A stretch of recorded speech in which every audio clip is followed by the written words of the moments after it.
નમસ્કાર, સ્વાગત છે તમારું અમારી ચેનલ પર એક નવા વિડીયોમાં। જો કોઈ વ્યક્તિ ગમે તેટલો કમનસીબ કેમ ન હોય, સવારે 3 થી 6 વાગ્યા સુધીમાં જાગીને બ્રહ્મ મુહૂર્ત દરમિયાન આ કામ કરશે તો જે ઈચ્છે છે તે મેળવશે।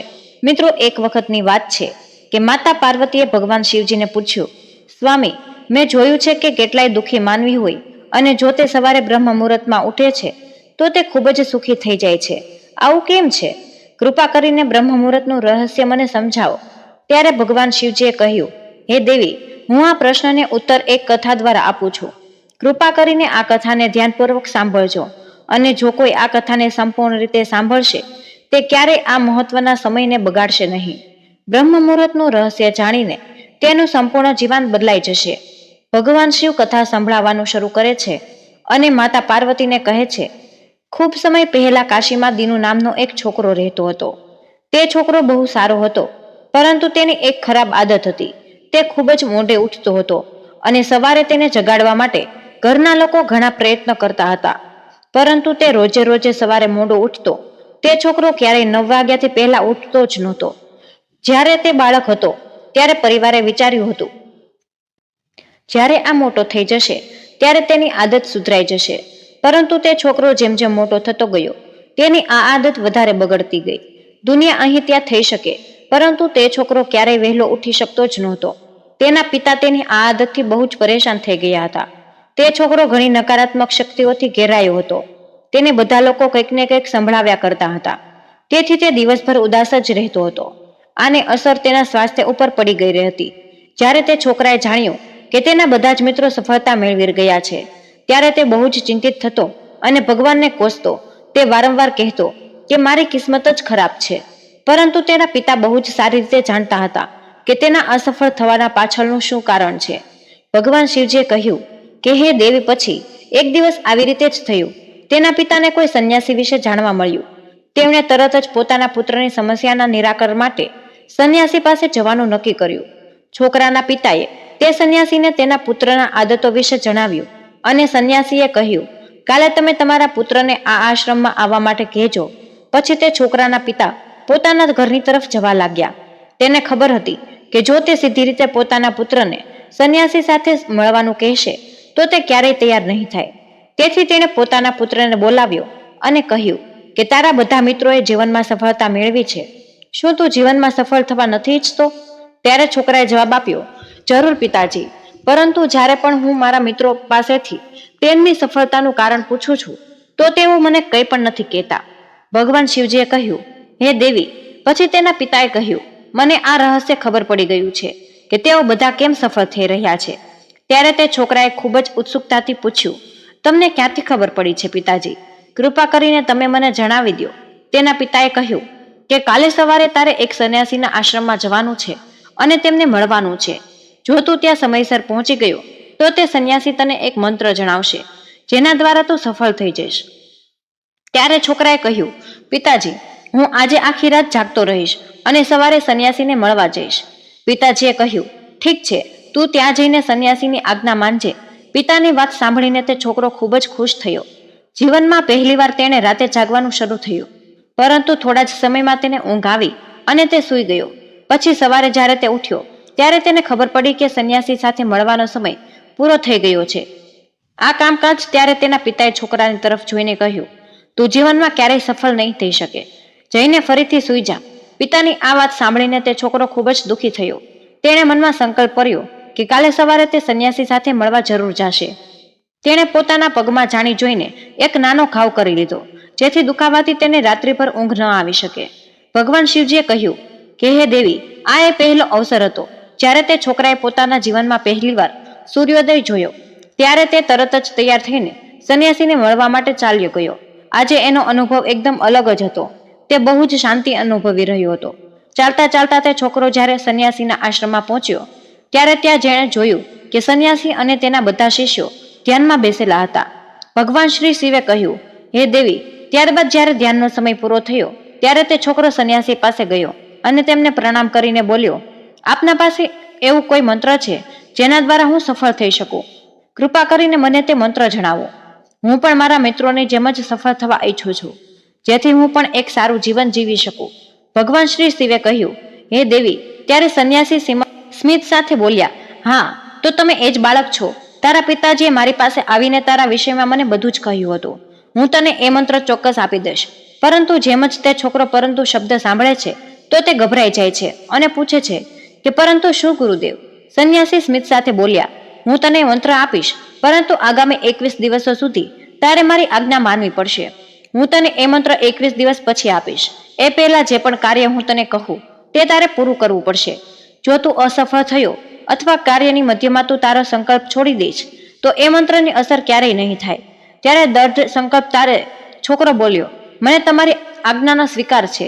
હું આગામી 21 દિવસ માટે તમારો દાસ છું.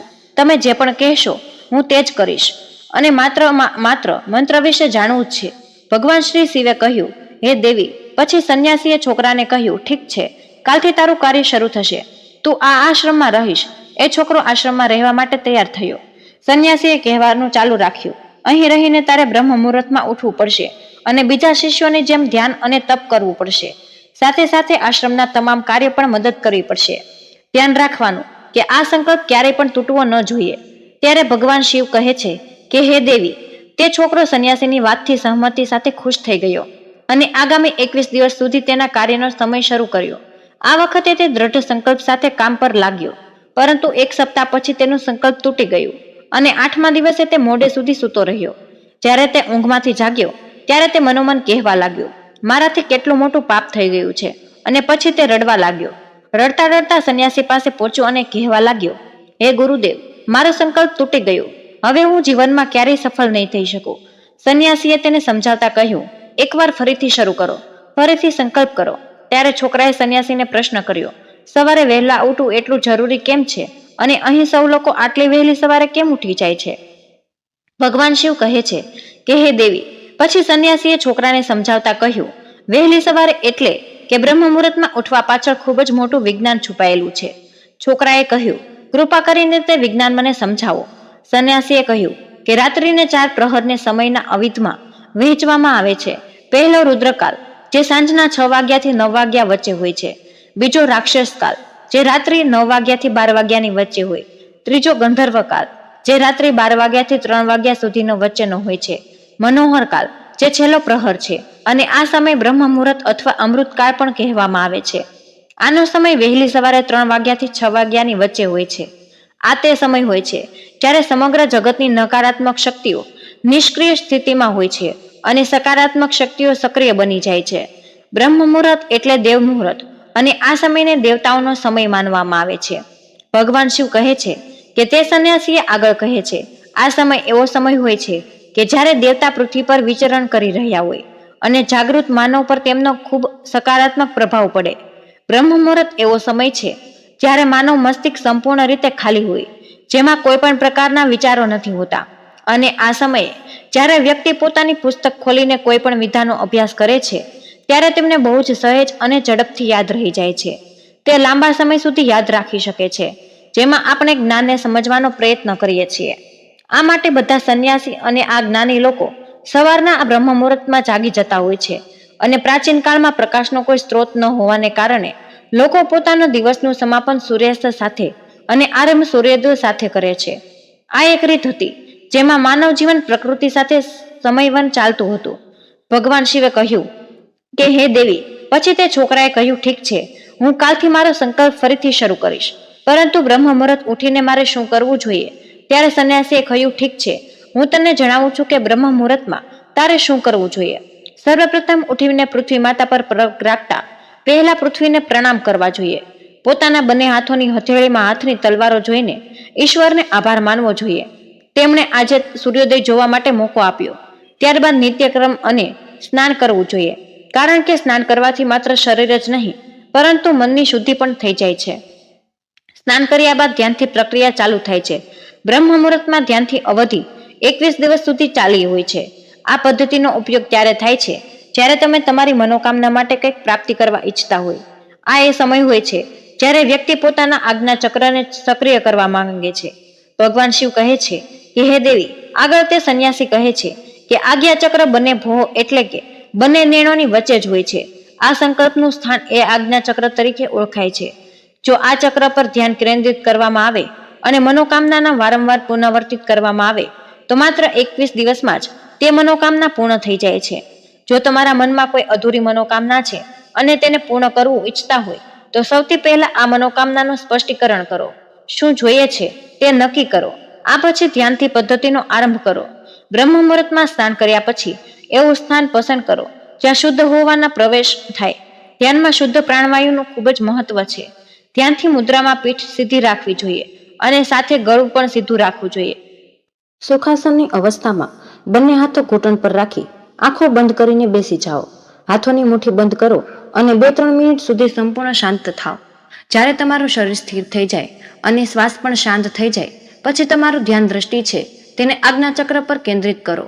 આ સમયે લાંબો અને ઊંડો શ્વાસ લ્યો અને શ્વાસને રોકી રાખો. આ સમયે તમે મનમાં તમારી ઈચ્છાઓને યાદ કરો અને તમારા ઇષ્ટ દેવતા અને ગુરુજનોનું ચિંતન કરો. ત્યારે ભગવાન શિવે કહ્યું, હે દેવી, તે સંન્યાસીએ કહ્યું, જ્યારે શ્વાસને રોકવું મુશ્કેલ થાય ત્યારે ધીરે ધીરે શ્વાસને બહાર છોડો. શ્વાસને નાકથી ભરીને મોઢેથી છોડો. આ પ્રક્રિયા દરરોજ 3-4 વાર પુનરાવર્તિત કરો. આવું દરરોજ કરવામાં આવે તો તમારી મનોકામના અવચેતન મન સુધી પહોંચે અને ઈચ્છા પૂર્તિ ઝડપથી થશે. આજ્ઞાચક્ર સક્રિય થાય છે અને આપણાથી મનોકામનાઓ પૂર્ણ કરે છે.